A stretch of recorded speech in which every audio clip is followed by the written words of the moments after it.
President Biden urging Congress to immediately pass legislation to prevent a railroad shutdown that would devastate the American economy. The president wants lawmakers to adopt a tentative deal between rail workers and operators, warning that failure to act soon could put thousands out of work and impact the holiday season. White House correspondent Kellen Howell is live in Washington, D.C. with more. Kellen, this is coming at the worst time.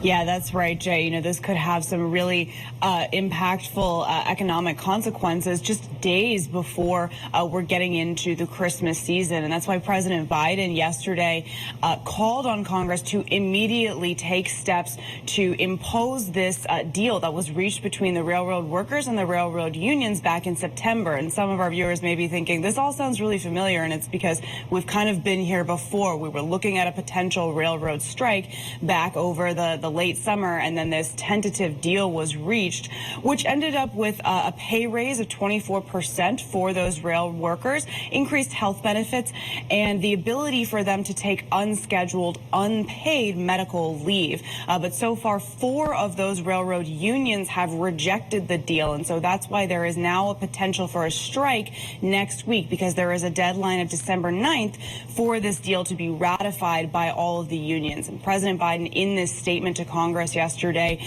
said that highlighted what the catastrophic consequences would be. I want to read to you a bit of this.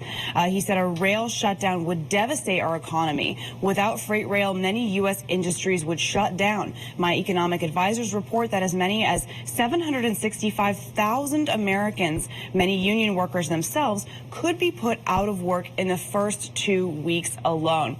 Now, House Speaker Nancy Pelosi quickly responded, saying that the House this week will be taking up legislation to impose that agreement, although she said that Democrats are doing so reluctantly. In the statement that she put out, she said that the railroad companies have been selling out to Wall Street to boost their bottom lines. And she added, we are reluctant to bypass the standard ratification process for the tentative agreement, but we must act to prevent a catastrophic nationwide rail strike, which would grind our economy to a halt. And Jay, business leaders and groups have been saying that the effects of this potential strike could end up being felt even before the strike actually happens. That's because some of these railroads could end up stopping carrying some goods like chemicals or fertilizer or some perishable food items, because they want to avoid having to strand those goods along the railroad lines should a strike end up happening. So we could begin feeling the economic impacts of this pretty soon here in the next week or so if Congress isn't able to step in and prevent that strike from happening, Jay. All right, White House correspondent Kellen Howell reporting for us. Thanks, Kellen.